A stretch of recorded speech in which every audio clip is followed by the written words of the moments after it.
Après 8 journées de grève, le Parti québécois en a assez du conflit de travail à la Société de transport de Montréal. La prise d'otage de la population à Montréal a assez duré. Paul Saint-Pierre Plamondon joint donc sa voix à celle de la mairesse désignée, Soraya Martinez-Ferrada, quant à l'ultimatum qu'elle a fixé au 15 novembre pour en arriver à une entente, dans 6 jours exactement.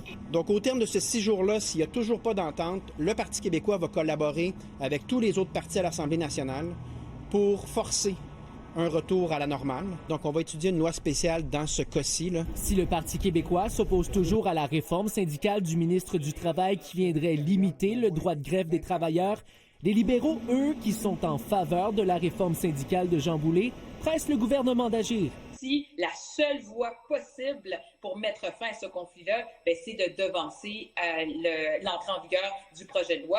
À ce moment-là, on va avoir une oreille tendue et on va considérer ces options. La nouvellement élue Soraya Martinez-Ferrada continue quant à elle d'insister pour que les deux partis trouvent une entente ensemble à la table de négociation, une solution appuyée par Québec solidaire. Ce qui est important, c'est d'avoir une solution négociée, une entente négociée. Il y a des négociations qui ont lieu en ce moment entre la STM et les travailleurs.